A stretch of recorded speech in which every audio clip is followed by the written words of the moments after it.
Today's agenda is just we are going to discuss what is Python and wherever we are using Python and one basic program like Hello World program we are going to discuss today. So introduction. Python is general purpose, object oriented and high level programming language. For example, if you consider C language is function based language like the execution going to start from main function will be there, the execution will start from main function. So in C language the whole code based on functions only, whole program or whole project everything based on functions, and the execution going to start from main function. And when it's come to object oriented like Java, Python languages comes under object oriented. Object oriented means it completely based on classes, the whole programming based on classes. The class which contains main function, from that class the execution going to start. That is object oriented programming. So C is only function oriented, Java is object oriented, but Python is general purpose, object oriented, high level programming language.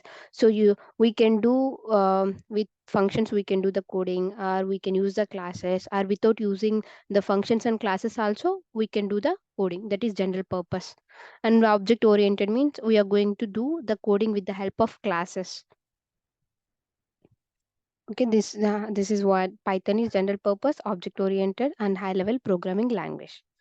And Python was developed by Guy Van Rossum in 1989. Okay, this person developed the Python, and this officially started working with Python in 1991.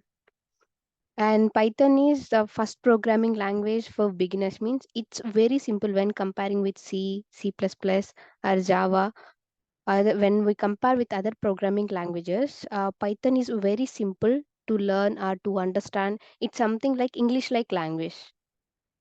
Syntactically, it is very easy, and coding wise, it's very easy. For example, in Java, uh, if I need to write 10 lines of code, the same code in Python we can complete within 2 to 3 lines.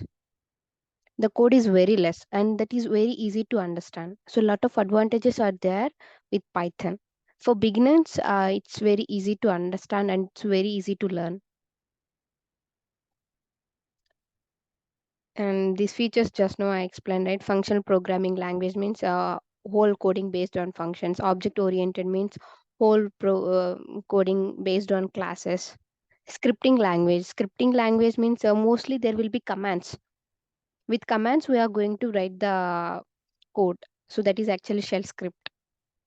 With Python we can do that as well. And the current version of Python is 3.10.2 now, like 3.10x you can consider the current version. And these are the applications where we can use Python mostly: desktop applications, web applications, database applications. And in gaming applications we can't use Python. In any other applications we can use Python, except in gaming applications we can use this Python anywhere. And artificial intelligence, for artificial intelligence Python is the mandatory.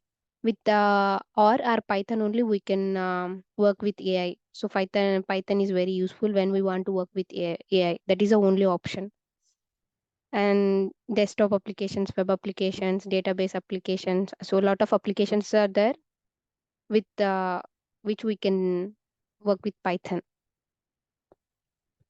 And how Python code will execute. Okay, so here we are going to write some code and we are going to save that file with extension of py. For Java, the extension will be Java. And for C++, the extension is CPP. Like that, for Python, the extension is py. We should save the file with py extension, some sample.py. Like that, we can save. The extension should be py, which indicates this is a Python program. And normally in other programming languages, there should be two stages to complete the program execution. One is compilation and one is execution. But here Python is interpreted language. There won't be any compilation. The interpreter will be there, which going to execute line by line. In other programming languages, it will convert the whole program at a time. But in Python, if I have 10 lines of code, it will take the first line and it will convert that to bytecode. It will take next line and it will convert into bytecode means nothing but machine understanding language. Computers can understand the language which is in zeros and ones.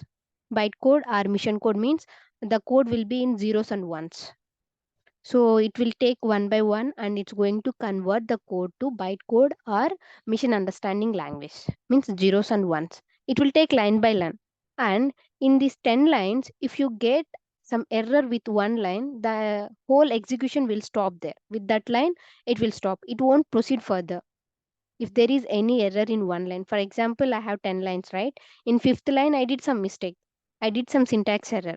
Then the interpreter will stop execution with that fifth line. It won't go with other lines. But in other programming languages, even if you get error with fifth line, it's going to execute a whole code. And finally, it's going to give the error.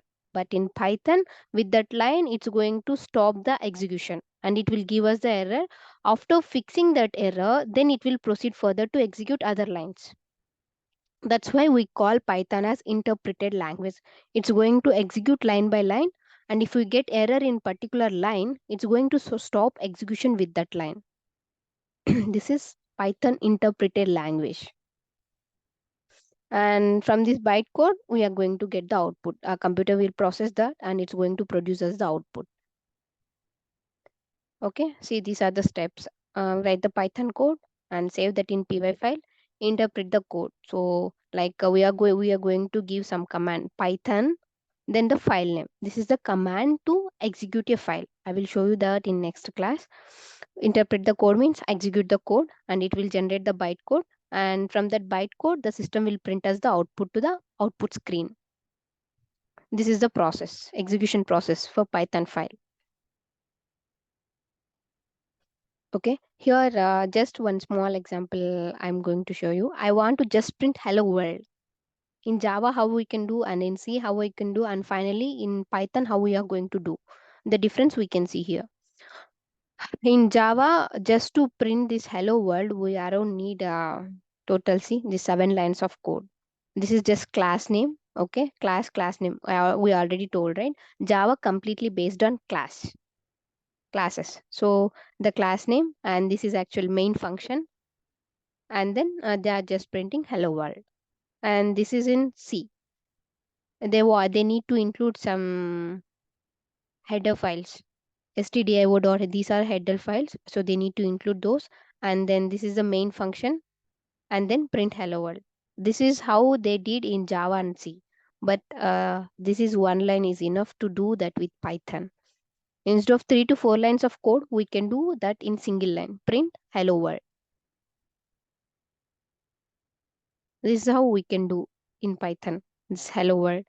And one more program, just I want to sum two numbers. Okay. So if you come to Java, see again around it take 6 lines of code. It need declaration and it need to add some values. It need to assign some values and it need to do the sum. C also same 6 lines of code. But in Python we can complete the same within 3 lines. Variable assignment and finally printing the sum. So the code length is very less when compared with Java and C.